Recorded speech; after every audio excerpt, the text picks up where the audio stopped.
This is Focus on Africa from BBC World News. I'm Sophie Ikenye. Our top stories. A bailout for South Africa's ailing state power company. But is it enough to restore confidence? The national government is not taking on Eskom's debt. Eskom took debt in the first place. It must ultimately repay it. Social media as a tool of solidarity in Sudan, where women come together to expose alleged violence and abuse amid government protests. Egypt has executed 9 men convicted of killing the country's public prosecutor, despite warnings from humanitarian groups. Also in the program, attracting the sponsors. Oscar nominee Chiwetel Ejiofor tells us what moved people to fund his film in Malawi. Well, I think it's a balance. I think that for this story, I think people were very moved by the kind of inspirational nature of it and the hopefulness of what William did. And in sports, Egypt named the stadiums for this summer's Africa Cup of Nations.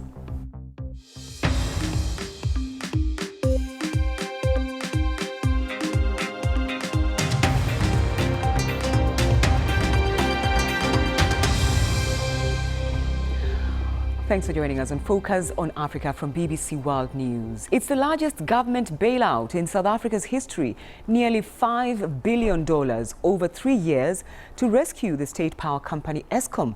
It's been quite literally struggling to keep the country's lights on. The Finance Minister, Tito Mboweni, announced the financial rescue as part of the latest budget. Well, in a moment, we'll be asking whether today's speech has done enough to restore investor confidence in the continent's second biggest economy. But first, Milton Nkosi looks at how we got here.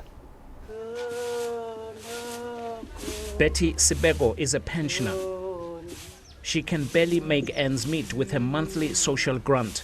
South Africa's recent power cuts have only brought more misery.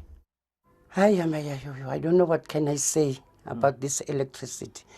Because our food, we just throw them away and we buy this food. You see, right now, my meat, I've given it to the dogs. You see, I've got no meat now, even in the fridge. No milk, nothing. And I'm staying with a baby here. There are many problems facing Africa's biggest power utility, Eskom. It says not enough people pay their electricity bills. Soweto alone, the largest township in the country, owes it just over $1 billion in historical debt. But why is there a culture of non-payment here? People see this government, you know, with all the opulence, with all the corruption, and say, why are they running after us? Because even the money that they're going to get from us, it might not even pay the very Eskom. It might not even pay the very power. It might also go for their cabriolet. It might also go for their whiskies. But it goes beyond municipal debt. Other contributing factors are cost of new coal-fired power stations, a bloated staff contingent that's well above global average. Eskom's overall financial burden is about a quarter of South Africa's sovereign debt. This is Kusile Power Station. It is supposed to be South Africa's answer to its power problems. But it is nearly 7 years behind schedule, it is producing well below its capacity, and it is well over budget. The minister in charge of state-owned enterprises described it as badly designed and badly constructed. But the problems do not just end there, they go beyond that. Mismanagement, poor project management, poor contracting, placing orders with people that don't have the necessary skills. These are probably bigger problems than straightforward corruption. Pouring money directly into Eskom in its current form is not sustainable. Government announced a $5 billion bailout over the next 3 years. I want to make it clear that national government is not taking on Eskom's debt. Eskom took debt in the first place. It must ultimately repay it. Renewable energy is also a solution. But for now, the answer is a total mind shift from the bottom right up to the corridors of power. Milton Nkosi, BBC. Well, Milton is back in Johannesburg and joins us live from our bureau there. Milton, the minister has emphasized that the government is not taking on Eskom's debt.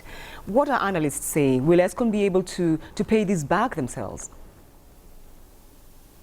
Well, it's hard to say, Sophie. It's a bit like, say, me giving my son Jose a loan and saying he must pay it. I would be very happy if he pays me back. But if he doesn't pay me back, I cannot unson him, can I? So this is where the situation is. South Africa cannot get rid of Eskom. It's too big to fail. It must support it because it has to help the economy to grow. But if Eskom defaults on these guarantees, can South Africa say Eskom must now leave the country or they're going to shut it down? They cannot. So who knows whether they'll be able to pay the debt. But Eskom is hoping that it will be able to pay back some of this money. Now, the unions and the opposition has been quite vocal about this issue on Eskom. What has been their reaction to this bailout, so to speak? So the unions and the opposition parties have criticized this government. They say that the budget that has been announced by Tito Mboweni was very much anti-poor. It was pro-business. And remember that the business, particularly big business, are relieved that this budget was not too populist, especially in an election year. They're kind of encouraging the government to restrain itself. Remember, there were increases in the fuel levy, in sin taxes like whiskey, cigarettes, and cigars. So people are still digesting this because the budget speech has just finished a few hours ago. All right, Milton Nkosi for us there in Johannesburg. Thank you. Well, let's now take a quick look at other stories making headlines across Africa and the rest of the world. Senior officials of Uganda's ruling National Resistance Movement have endorsed President Yoweri Museveni as the party's candidate for the 2021 presidential election. Now, last year, a presidential age limit was removed from the country's constitution, paving the way for Mr. Museveni to potentially extend his time in office to 4 decades. And the UN Commission on Human Rights in South Sudan has voiced outrage about renewed fighting that has prompted thousands of people to flee their homes. The Commission said armed men had attacked villages, raped women, and set fire to dwellings that often had people inside.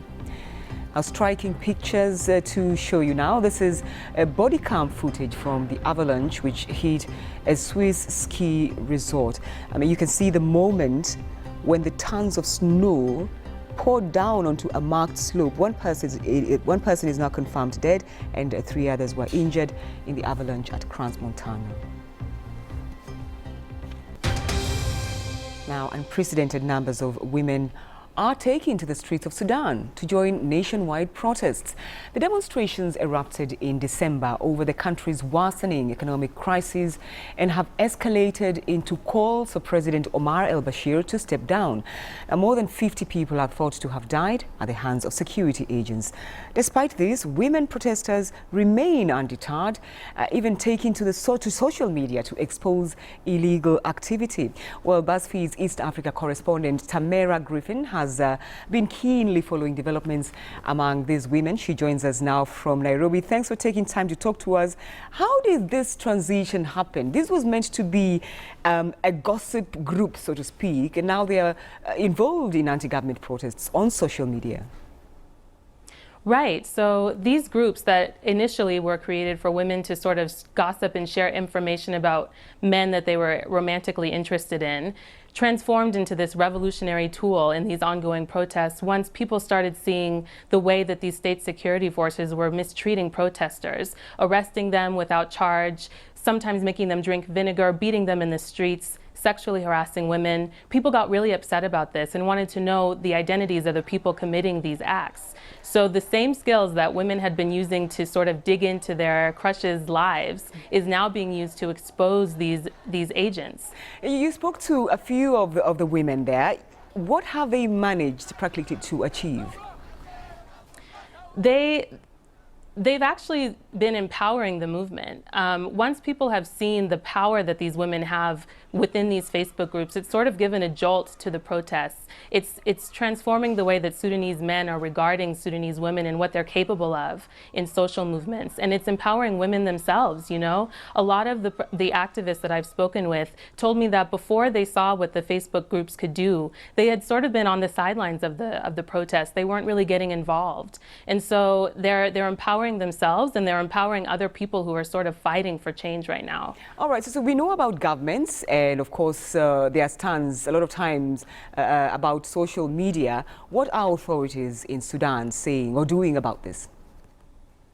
So the agents, once they have seen what the women are doing on the Facebook groups, they're sort of starting to crack down even harder on their treatment of demonstrators, especially women. Whereas before they were sort of getting the same treatment as male protesters, now we're hearing reports that women are being touched inappropriately by these state security officers. They're being threatened with rape. Some of them are having their hair cut off in the midst of protests. So there's sort of been a bit of a consequence to this empowerment, to this stance that they're taking. And rights advocates say that they think that this will probably continue. All right, Tamara Griffin, thank you very much indeed for that update. Thank you. Now, Egypt has executed 9 men convicted of killing the country's public prosecutor, Hesham Barakat, in 2015. The human rights group Amnesty International had appealed for a stay of execution, saying the defendant's confessions were made under duress. Mr. Barakat was killed when his convoy was hit by a car bomb blast in Cairo. Salina Bill reports. They were shouting behind bars as the judge sentenced some of them to death. This was their first trial in 2017. They had been convicted of killing Egypt's former prosecutor general. The verdict was upheld by the Court of Appeal against 9 of them last year. Now those 9 have been executed. One day before the executions were carried out, Amnesty International called on the Egyptian authorities to hold them. It said the trials were flawed and the defendants' confessions were extracted under torture. But the authorities went ahead despite the objections. It was in 2015 that the former prosecutor general Hesham Barakat's convoy hit a huge bomb in eastern Cairo, killing him. The Ministry of Interior said that the attack was part of a bigger plot by the Muslim Brotherhood group to create anarchy in the country, but the group denied any involvement. Human rights groups say there has been an increase in the number of people being put on death row in Egypt. This month alone, a total of 15 people have been hanged. While the authorities insist on the independence of the judiciary, there are fears among critics trials are used as a tool to silence the opposition. Sally Nabil, BBC News, Cairo. This is Focus on Africa from BBC World News. I'm Sophie Ikenya. Still to come in sport, one South African wheelchair tennis star tells us about her hopes for the World Team Cup.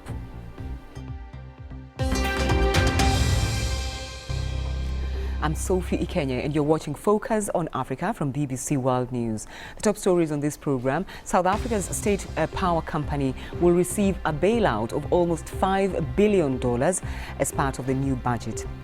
Egypt has executed 9 men convicted of killing the country's public prosecutor despite warnings from humanitarian groups. Logistics, bad weather and sabotage have been blamed for the week's delay in elections in Nigeria. But will the Commission be able to keep to its new deadline, and is it likely to have an impact on the result? Our Nigeria correspondent Mayeni Jones has been speaking to voters in Abuja. I cried. Seriously, it was painful. Disappointment echoed across Nigeria this week. Sandra Ide was hoping to vote for the first time, but repeating the 9-hour trip to southern Nigeria to vote will be too emotionally and financially draining. It's not a good example to the youth because we are looking up to them, and they had like 4 years to prepare for this election. Mohamed Ibrahim has voted in every election since Nigeria's return to democracy. He says he'll make the trip home to northern Nigeria again. This is where we can make our change.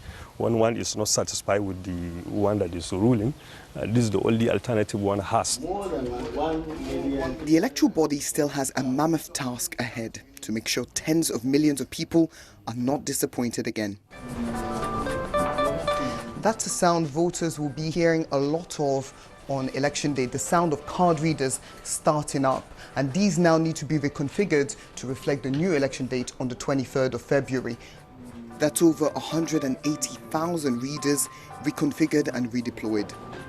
Ballot papers, result sheets and over 1 million staff will also need to find their way to the 120,000 polling stations. They are just presidential candidates. The Center for Democracy and Development West Africa says no clear evidence has surfaced that any political party instigated the delay. But it does see one side benefiting. And when you look at it from a geopolitical basis and where the votes are, and where historically people have voted in previous elections, it's in the Northwest with over 20 million votes and a strong hold of President Muhammadu Buhari of the APC.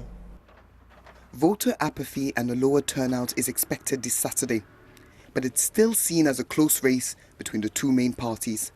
The winner will be whoever can re-energize those still willing to go out and vote. Maini Jones, BBC News, Abuja. You're watching BBC Focus on Africa. Let's find out what's happening in the world of sport. Mimi. Thank you very much, Sophie. We start with football. The 2019 Africa Cup of Nations stadiums have been confirmed. 6 venues will be used across 5 cities for the competition, which kicks off this summer. Among them will be Cairo International Stadium, which has remained largely unused since the Arab Spring. It's held 3 previous Nations Cup finals. The Port Said Stadium will also be used. In 2012, more than 70 people died there in Egypt's worst sporting disaster after rioting at a league game. And to European Champions League action, another round of last 16 first leg ties. There will be African stars to look out for. 2 names to keep an eye out for. Ghana international Thomas Partey, as his side Atletico Madrid will be hosting Juventus. The other match sees Manchester City with their Algerian star Riyad Mahrez. They have traveled to Germany and will be facing Schalke. City, who are top of the English Premier League, are looking to win the competition for the first time. Pep Guardiola is confident ahead of the match. But we are confident. We arrive with many dreams in our heads, to do a good competition, to make a good game tomorrow, to bring both games in the best position for our stadium, Etihad. We are strong. We feel a lot of confidence there. And of course, that pass to make a good game and especially to try to score goals. It's so important a way to try to score at minimum 1 goal. The Botswana Football Association has sacked national coach David Bright. It follows the team's poor run in the 2019 Africa Cup of Nations qualifiers. The Zebras, as the team are known, are left with 1 round to play, and that will be against Angola next month. Botswana remain winless after 5 matches. And finally, South Africa will be Africa's representatives at the 2019 World Team Cup. Participants can use the competition to boost their qualification to the 2020 Paralympic Games. The qualifiers were contested by 6 countries in Nairobi over the weekend. South Africa's men's and women's teams won all their matches in the round-robin stage before beating host Kenya 2-0 in the final. World number 6 wheelchair tennis player Hutatso Monjani was in South Africa's winning team. Last year, she became the first black South African to play at Wimbledon, and she's hopeful that she can reach greater heights for Africa at the World Team Cup in May. With what really happened last year, it has sort of opened my mind somehow, to channel my goals into the right direction, to see a lot of stuff in a positive way. So 2019, I know a lot of people expect a lot from me, but for me, I'm just gonna take it 1 day at a time, simply because I've got a lot to work on, and obviously I still have to prove to myself that I'm the best player in the world. And yeah, obviously, I really want to represent my continent with pride this year. I really want the world to feel Africa this year, and obviously, hopefully, to be able to back a big tournament this year. We wish you all the best of luck. That's all the sports, Sophie. It's good to hear that Egypt is gearing up for the games. Indeed, the Confederation of African Football President Ahmad met with the Egyptian president actually early on today. And of course, on the table were preparations for the Africa Cup of Nations in Egypt. So it'll be quite interesting to find out what exactly were the nitty-gritty details they discussed. I'm sure you're looking forward to that. Indeed. Thanks, Mimi. Thank you for the sport. Now, one of the biggest challenges for independent filmmakers in Africa is funding. As the film industry grows, so has creative competition to pitch the best ideas to people who can invest. Now, British-Nigerian Oscar nominee Chiwetel Ejiofor made his debut as director in the Malawi-based film The Boy Who Harnessed the Wind. Now, in this second part of the interview, I asked him about the challenges of getting funds for films. Well, I think it's a balance. I think that for this story, I think people were very moved by the kind of inspirational nature of it and the hopefulness of what William did. And I think that is something that people really strongly connected to. And so, even though it took a long time to make the film, when people were committing to the film, they were very, very excited to get on board. And I think it was for those reasons. So the actual process of getting people engaged wasn't that complicated in a way. People understood the story, understood the story from the book, and then in the way that I was describing the approach that I would take, this very kind of authentic approach, and shooting in Malawi and wanting to have the Chichewa language, in the story and prominent, was something that people were excited by kind of an authentic representation. This particular movie was subtitled. And at a time when people are moving away from that, I'm just wondering whether you had any fears at all that it might not gain traction. Well, I didn't, in a way. I mean, I felt like you've got to be true to the story. You've got to be true to the kind of integrity of the film, and it felt like this was a film that needed to have as much authenticity as possible. And then, as the world sort of moved and things changed, people began to relate to subtitles in films in a slightly different way, to the point whereby, now we have Roma, for example, which is just won the best film, the BAFTAs this year, and that's all subtitled. And so there really does seem to be a platform that is away from, say, what's considered sort of foreign language films into sort of mainstream cinema that can be subtitles, because people are looking for a diversity of story and an interest in different perspectives and understanding things from inside a community as opposed to just sort of watching things from the outside. Chiwetel, what is the one thing you can tell our viewers, or tell me really, that we haven't read about you, that we don't know about you? The problem is you probably don't know because I've carefully not exposed. Okay, is there anything that you can tell us that no one knows? Again, I asked the same question in a different way. I mean, I hope that I am very transparent, and that that people are certainly aware of my kind of passion for telling stories that originated and are about the continent, about the African continent broadly, about sometimes its similarities, but really getting this message across about there not being a kind of sort of generic Africa or something, and trying to tell stories that are specific and individual. One of the important things for us as a whole production team in this story was to try and get some of that rich cultural sense and space of Malawi specifically onto the film. Because Africa is not a country. Because Africa is certainly not a country. Well, that's all from the program, from me and the rest of the Focus on Africa team. Thanks for your company.